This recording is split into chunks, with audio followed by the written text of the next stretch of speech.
setting the stage. The world in the late 13th century was a place of rapid change. Mighty empires, having stood firm many centuries, were crumbling apart, and from the ashes new powers were beginning to rise. At the crossroads of Europe and Asia lay Anatolia in chaos.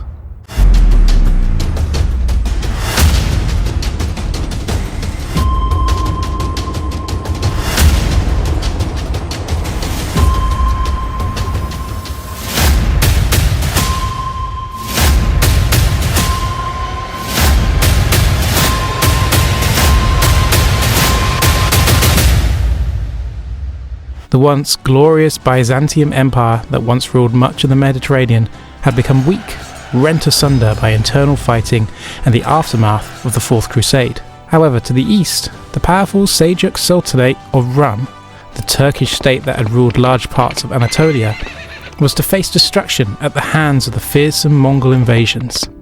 This created what we call a power vacuum, an opening where there was no clear ruler or dominant empire. And onto this wild, unpredictable landscape came the golden opportunity for ambitious leaders to rise. Among them was a small, quite unknown tribe by the name of Kayı, part of the greater Oğuz Turks, who lived in the rugged northwest corner of Anatolia, led by an able and courageous warrior named Osman. These people, this tiny, almost insignificant tribe that would one day be among the most powerful empires in history, the Ottoman Empire. But how could a conglomeration of nomads, living on the edge of two collapsing empires, go about conceiving and constructing a mighty empire stretching across 3 continents? The answer lies in smart leadership, military skill, and judiciously chosen alliances. Osman and his successors were great warriors, but also shrewd diplomats and visionaries. The weakness around them was exploited to their advantage piecemeal, by forging alliances, playing rivals against one another, and adopting new tactics. Battles, betrayals, ingenious strategy. The story of the rise of the Ottoman Empire is full of such stuff. It tells a story of a small tribe that went from obscurity to the centre stage in world history. How did they do it? Which crises and decisions were the turning points of their success? As we trace the roots of the Ottoman Empire, we find astonishing turns of fortune that converted a group of Turkish warriors into the rulers of one of the most magnificent empires in history. The Founding Fathers, the legacy of Ertugrul and Osman I. The origin of the Ottoman Empire goes back to a man known as Ertugrul Bey, who was chieftain of the Kayı tribe, a small nomadic group that had fled the Mongol invasions from Central Asia into Anatolia. Well into the middle of the 13th century, Ertugrul had entered the service of Seljuk Sultanate of Rum, a Turkish state which commanded much of Anatolia, but was rapidly weakening under the pressure of Mongol attacks. For these services, the Seljuk Sultan granted Ertugrul a small but strategic area around Sogut, near the Byzantine frontier. This was not just another piece of land, but a gateway between the two worlds, the weakening Byzantine Empire and the crumbling Muslim powers of the region. Here, on this wild frontier, the local rulers fought to defend their ground, and the region turned into a hotbed of chances for ambitious leaders like Ertugrul. His success as a warrior and how he might navigate this volatile landscape laid the seeming bedrock for his son Osman I to do even more. When Ertugrul died around 1281, Osman inherited not only the Kayı tribe's leadership, but the very special position his father had carved out at the edge of the two faltering empires. The Seljuk Sultanate was disintegrating under Mongol pressure, while the Byzantine Empire was losing its grip on its territories. In the power vacuum created by the continuous collapse of these two empires, Osman saw not only a way of survival, but an expansion. Like his father, Osman was an experienced warrior, but he had also been able to dream big. The weaknesses of the Byzantine Empire were taken advantage of in the capture of strategic fortresses and extensions of his territory by military expeditions, as well as through alliances. Meanwhile, he also presented himself as a Ghazi warrior, engaged in an expansion of the world of Islam and attracted the sympathy of other Islamic leaders. In 1299, he made a very critical decision that altered the course of history when he declared independence from the decaying Seljuk Sultanate, hence establishing what many regard as the birth of the Ottoman Empire. It was not an act of independence that was merely symbolic in nature, The declaration allowed Osman to take full advantage of the region's instability, moving in to expand his territory without the encumbrances associated with being a vassal of the Seljuks. Still, Osman's principality was a small one, but well placed between the Byzantine Empire and the Muslim world. He began to chip away at the Byzantine defences, one fortress at a time. The gradual but steady growth was fostered by Osman's leadership, who inspired loyalty in his warriors and governed fairly, commanding respect from his people and those of whom he conquered.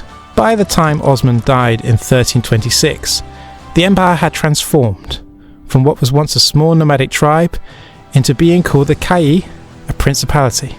His son, Orhan, would expand upon this, but it was Osman's bold leadership and his vision that set the empire on its path of greatness. The early Ottoman success was born of strategic brilliance, along with timing.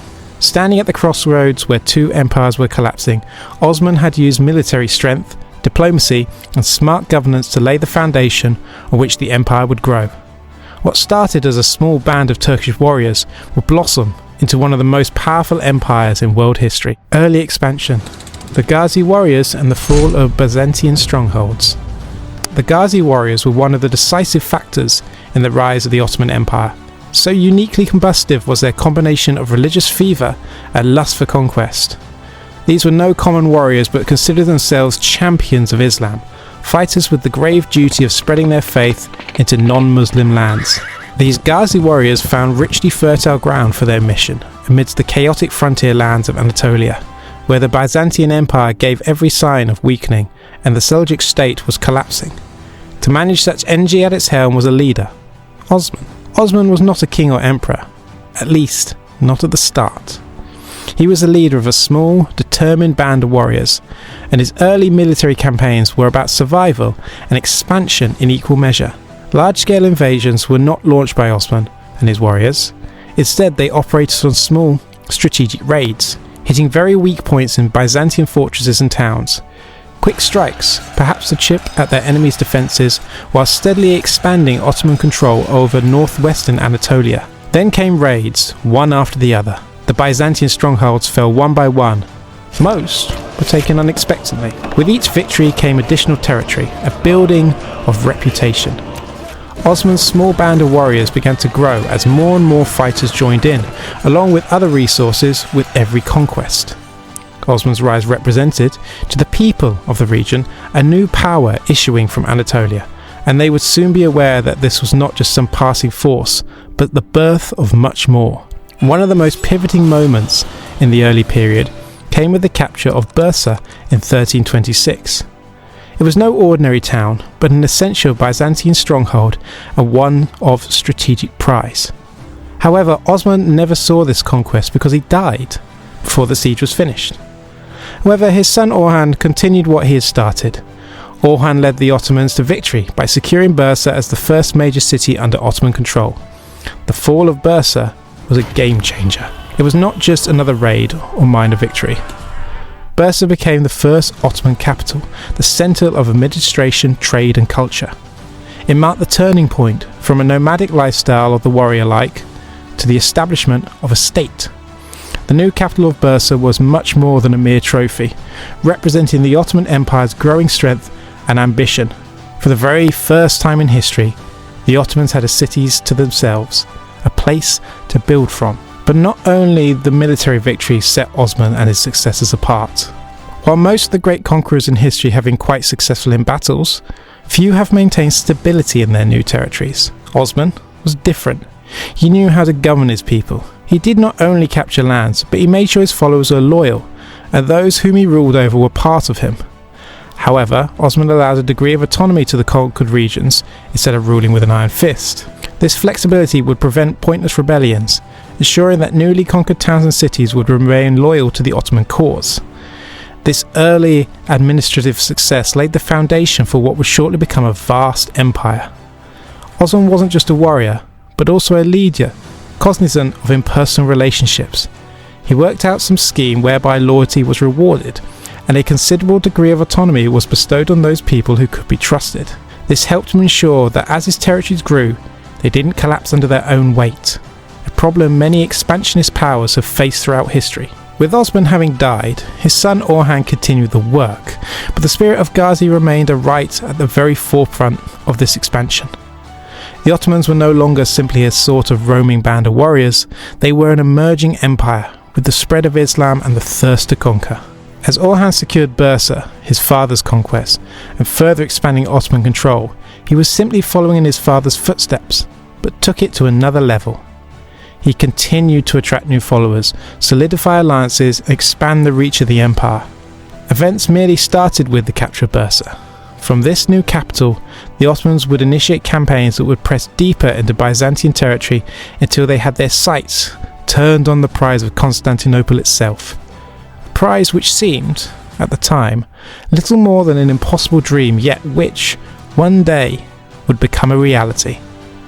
While the early expansion of the Ottoman Empire was marked especially by sharp military strategy, what truly separated it from its contemporaries was its ability to hold on to those victories. Mixing Ghazi warrior culture with a series of thoughtful leaders and a budding administrative structure, the Ottomans were able to achieve something far more lasting than the simple roster of towns conquered. They were building an empire that would dominate for centuries. Strategic marriages and diplomacy. While the Ottomans were remembered for their stupendous military conquests, they had another strong weapon in their armoury: diplomacy. They knew full well that brute force alone could never maintain their empire's expansion. You sometimes needed a softer approach, one with careful negotiation and, at times, in the form of strategic marriages. As a matter of fact, such marriages were just as critical as battles of war when it came to shaping the future of the empire. Take the example of Orhan I, son of Osman and the second ruler of the Ottomans. He was not only a good warrior, but an astute politician. He knew the worth of relations and alliances, and for such alliances, he used marriage as his key tool to attach bridges between his allies and rivals. The most famous example is his marriage with Theodora, the daughter of the Byzantine Emperor John VI Cantacanonus, almost 650 years ago.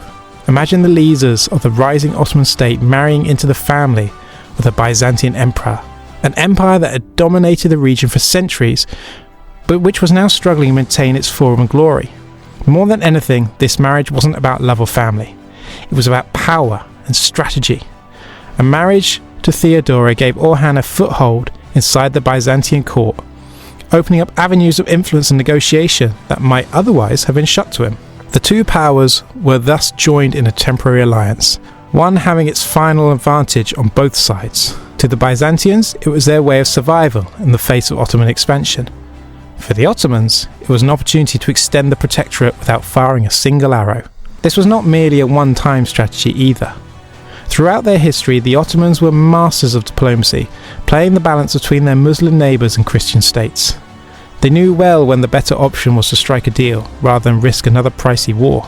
Marriages, such as Orhan to Theodora, sealed alliances, yet they had another function too, that of humanising the enemy. Through marrying into other royal families, the Ottomans could turn potential enemies into relatives, hence becoming much harder targets to attack. And that is not all. The Ottomans sealed treaties and agreements with their neighbours, whereby they could conduct their wars against their own terms of reference, and mostly through dividing their common enemies or even turning former rivals into allies. Profiting from the diversiveness of Byzantium's internal politics, they played its different factions against one another in their interests, in a rather fiddly game of chess. And as in those chess games between experienced opponents, they were always thinking several moves ahead. Indeed, one of the reasons for their success was to know when to fight and when to negotiate. Such pragmatism helped them first grow, then survive in the volatile world of the 14th and 15th century. At every turn, threats surrounded the Ottomans, from the crumbling Byzantine Empire through the rival Turkish principalities to the powerful Crusader states in the west. Yet they navigated these perilous waters so fearlessly and with wit, using both the sword and the pen to save themselves. In this way, the Ottomans proved that while conquests may be over swords, cannons and sieges, there were wits and words to know when to extend a hand in marriage or ink a treaty. Once again, it was through strategic marriages and shrewd diplomacy that they built bridges where others may well have declared wars, and in this case, helped them consolidate their power in the early days of the empire. So, As much as the imagery of Ottoman military prowess often captures the imagination, in reality, the knowledge of the art of diplomacy by the Ottomans was more often than not sure to succeed. A lesson in power, in patience, in pragmatism, one that would serve them well in their continuing rise to graces. The military genius of the Ottomans. From horse archers to janissaries, it was very adaptable and generally quite innovative, the early Ottoman military. Light cavalry and horse archers served them well during the initial years of the Ottomans, largely because of good hit-and-run tactics. These have been the most effective against the poor Byzantine defences. However, with the expansion of the empire, so did its military needs. One of the most striking military innovations in Ottoman history was the formation of the Janissary Corps. Formed during the later reign of Murad I in the late 14th century, this was an elite infantry class that consisted, for the most part, of Christian boys, filched from their families by the Devrim system. Consequently, these boys would be enrolled, enlightening them with Islam, then training them to enlist as the most conscientious soldiers of the Sultan. The Janissaries are one of the few professional standing armies in medieval times. Their loyalty lay with the Sultan himself, and because of strict discipline, they became one of the most effective fighting forces in the world at that time, playing the main role in most of the later conquests of the Ottoman Empire, such as the final capture of Constantinople. Along with the infantry force, the Ottomans maintained a mighty navy, which was used for projecting military power further into both the Mediterranean and Aegean seas. Putting extremely well-trained infantry together with a mighty navy created an overwhelming military capability that gave the Ottomans an immense advantage over their rivals. The Conquest of Galipoli, a foot in Europe. In 1354, the Ottomans pulled off one of the most important victories in their early history. And the ironic thing is, it wasn't even part of a grand military plan. The Ottomans didn't march in with a great big army, or lay siege to months on end to some fortress. No, what happened in Gallipoli was a mix of luck, timing, and the Ottomans' ability to seize an opportunity when it came knocking. It began as a disaster from nature, an earthquake which shook the walls of Gallipoli and left its defences in tatters. At the time, Gallipoli was an important city standing on the strategic Gallipoli Peninsula and had been held by the Byzantine Empire for a very long period of time, as it was one of their most crucial defence points. Gallipoli sat at the entrance of the Dardanelles Strait, the narrow waterway that connects the Aegean Sea with the Sea of Marmara, and beyond that with Constantinople itself. The possession of Gallipoli ensured the control of access to Europe from Asia, and thus made this place absolutely important for any empire with dreams of expansion. Before the earthquake, Gallipoli had been well fortified, its walls high to hold at bay any invasion. But nature does not decide on walls. In 1354, an earthquake shook the region and sent much of the Byzantine defences into ruin. The Byzantians, unfortunately weakened by internal troubles and foreign pressures, were unable to quickly repair the damage. They were left vulnerable, and the Ottoman led by Suleiman Pasha, the son of Orhan I, didn't allow this golden chance to slip up. Suleiman Pasha was quick to take advantage of this mightily, and pressed his advantage. Convinced by these events, he ordered a swift Ottoman detachment that took Gallipoli almost without opposition. There was to be no great field of battle to be had, no dragging siege. Instead, the Ottomans simply marched in and made the officially critical position their own. This would prove to be a monumental conquest. Not only was it bequeathed to the Ottomans a very important piece of land, but Gallipoli marked their first permanent foothold in Europe. Up until now, most of the Ottoman expansion had taken place in Anatolia, while nibbling at the edges of the Byzantine Empire. But Gallipoli was different. It was not another victory per se. Instead, it was a route leading into the Balkans and Europe and beyond. The capture of Gallipoli was to open up the pathways for future Ottoman expansion deep into the heart of Europe. Now, consider the timing. The Byzantians were already on very shaky ground, quite literally. The empire had been in decline for centuries, weakened by constant internal power struggles, economic troubles, and invasions from all sides. The Fourth Crusade had left Constantinople in ruins, and the Mongols had destabilized much of the region. The Byzantines were clinging on, but no more than this, and Gallipoli had been one of their last bastions of defense in the region. Its fall sent shock waves through the empire. For the Ottomans, this was the perfect springboard to launch further campaigns into the Balkans. Gallipoli in their grasp meant access to European lands was easy, and over the next several decades they would continue north, capturing city after city. It wasn't a question of territorial gains per se, but momentum. The Ottomans won the rise, and every victory built upon the last, steadily weakening their enemies and growing their own power base. But the more intriguing thing about the capture of Gallipoli is how the dynamics changed between the Ottomans and their neighbours. Up until then, the Ottomans were largely viewed as a regional power, strong within Anatolia, but not much of a threat towards the Western Europe. Gallipoli changed that perception. The Ottomans were no longer the new kids on the block, they were serious contenders for dominance in the region. The already declining Byzantine Empire had a rising threat to the east that was slowly encroaching upon the remaining pieces of Byzantine territory in Europe. But it was not just the Byzantines who had cause for concern. In the Balkans, there were Christian kingdoms like Serbia, Bulgaria and Hungary, which suddenly found themselves in the crosshairs of this rising Muslim power. The Ottomans were no longer some distant problem for these kingdoms, but quite literally right on the doorstep. Gallipoli had now become a launching pad for further Ottoman thrusts into the Balkans, a theatre of war that would last well into the next century. The Ottomans did not stay at Gallipoli. Thrace, Macedonia and beyond fell to their expanding control, all while whittling down Byzantine and Balkan power. Let us not forget that we are not merely dealing with mere military conquests here.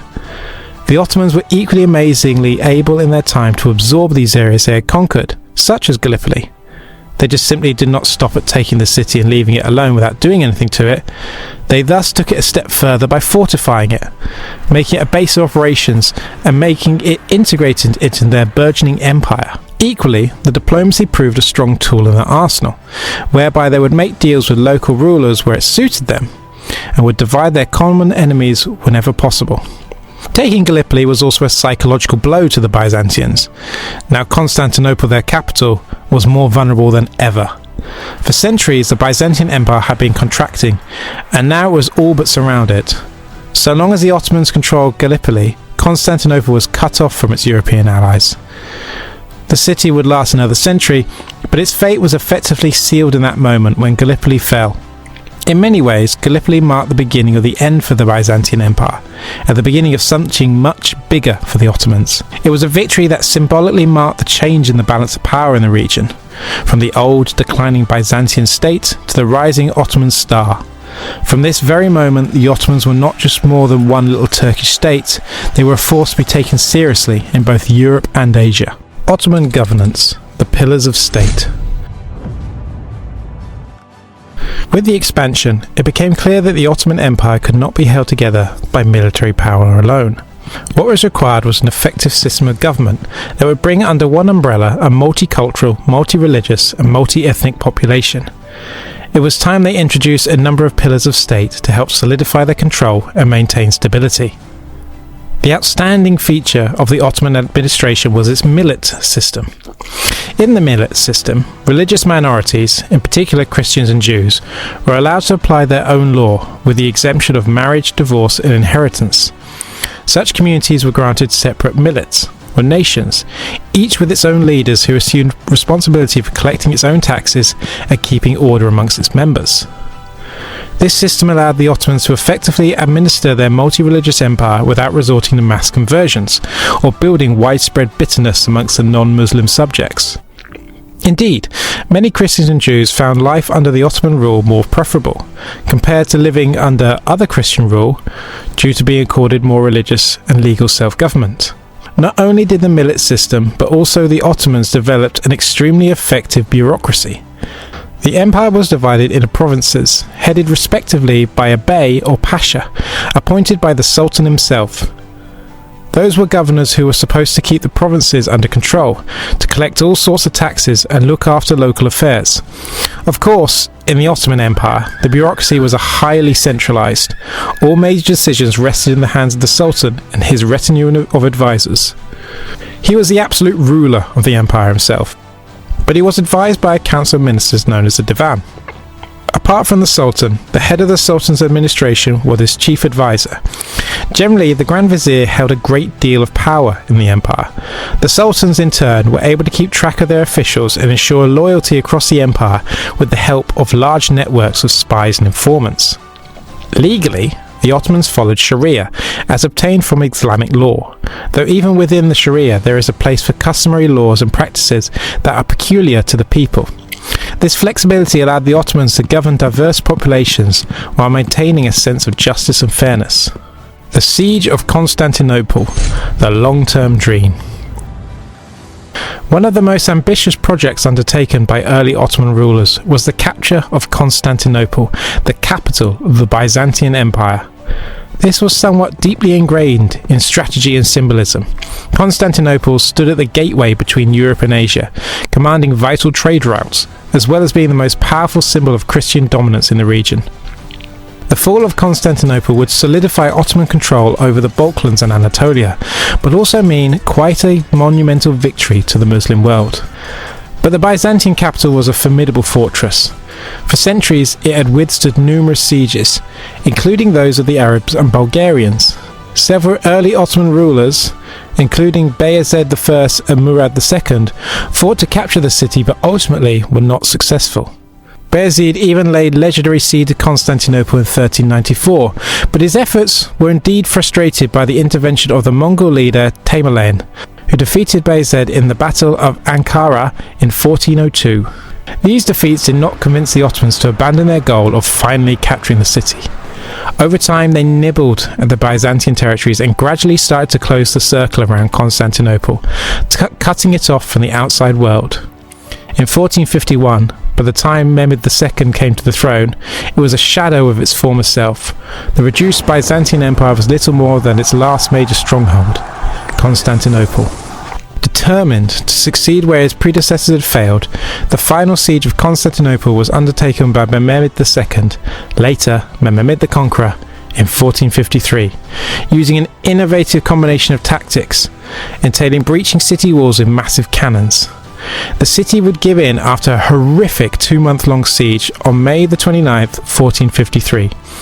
The fall of Constantinople marked the end of the Byzantine Empire and the beginning of a new era in the Ottoman Empire. The moment symbolized a triumph, transforming the Ottomans into an imperial power from a remote/local power. Henceforth called Istanbul, it became the new capital of the Ottoman Empire and remained the empire's political, cultural and economic heart for centuries to come. Conclusion: the dawn of an empire.